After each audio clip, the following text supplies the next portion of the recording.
Assalamualaikum warahmatullahi wabarakatuh. Nama saya Wan Asya Putri Syariha dari kelas 10 Mekah 2. Dan di sini saya ingin menjelaskan tentang tugas sosiologi dari PPT yang saya buat, yaitu lembaga politik. Jadi, apa itu lembaga politik? Lembaga politik itu adalah badan atau organisasi yang mengatur pelaksanaan kekuasaan atau wewenang dalam suatu masyarakat.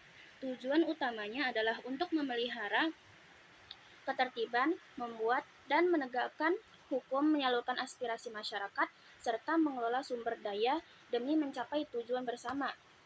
Peran-peran lembaga politik yaitu yang pertama, memelihara ketertiban dan keamanan, yaitu menetapkan kerangka kerja hukum dan peraturan untuk mengatur perilaku masyarakat serta menyelesaikan konflik secara damai. Yang kedua yaitu menjalankan fungsi perwakilan, yaitu menjadi wadah dialog dan menjembatani aspirasi masyarakat agar kepentingan berbagai kelompok dapat terwakili dalam pemerintahan. Dan yang ketiga yaitu membuat kebijakan dan undang-undang, yaitu merumuskan norma kewarganegaraan dan undang-undang yang mengatur kehidupan sosial, politik, serta ekonomi warga negara.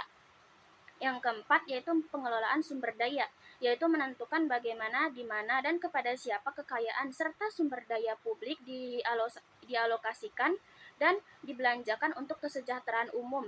Dan yang kelima yaitu rekrutmen politik, yaitu menyeleksi, mempersiapkan, dan menentukan pemimpin atau pejabat publik melalui mekanisme yang sah seperti pemilihan umum. Lalu fungsi-fungsi lembaga politik diantaranya yaitu memelihara ketertiban internal, yaitu internal order, menciptakan dan menegakkan hukum atau norma untuk menjaga stabilisasi serta mencegah konflik di dalam masyarakat. Dan yang kedua yaitu menjaga keamanan, yaitu external security, yaitu melindungi wilayah dan masyarakat dari ancaman luar melalui diplomasi atau sistem pertahanan. Lalu, yang ketiga yaitu mengusahakan kesejahteraan umum, yaitu general welfare, yaitu merumuskan kebijakan publik dan mengelola sumber daya untuk pembangunan ekonomi, kesehatan, pendidikan, dan fasilitas umum. Lalu, yang keempat adalah mengatur proses politik, yaitu menyalurkan aspirasi masyarakat, mengelola perbedaan pendapat, serta menyelenggarakan suksesi kepemimpinan secara damai, seperti melalui pemilihan umum. Contoh-contoh lembaga politik diantaranya yaitu yang pertama ada eksekutif, yaitu presiden, wakil presiden, dan jajaran kabinet menteri yang bertugas menjalankan pemerintahan dan kebijakan.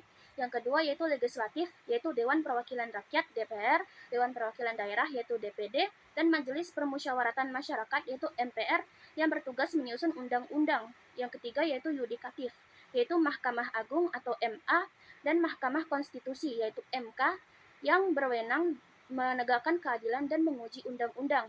Yang keempat yaitu partai politik, yaitu organisasi yang mewadahi kepentingan politik masyarakat dan bertujuan meraih kesukses kekuasaan, yaitu contohnya PDIP, Golkar, Gerindra, PKB, dan lain-lain. Dan yang kelima atau terakhir adalah Komisi Pemilihan Umum, yaitu KPU, dan Bawaslu, yaitu lembaga penyelenggaraan dan pengawasan pemilu. Inti dari lembaga politik yaitu, lembaga politik adalah badan atau sistem norma yang mengatur pelaksanaan kekuasaan, pembuatan keputusan, dan penyelenggaraan pemerintahan dalam masyarakat untuk mencapai kepentingan bersama. Kesimpulan utamanya adalah lembaga ini menjadi pilar utama menjaga ketertiban, stabilitas, dan integrasi sosial di suatu negara. Demikian penjelasan PPT dari saya, kurang lebihnya mohon maaf. Assalamualaikum warahmatullahi wabarakatuh.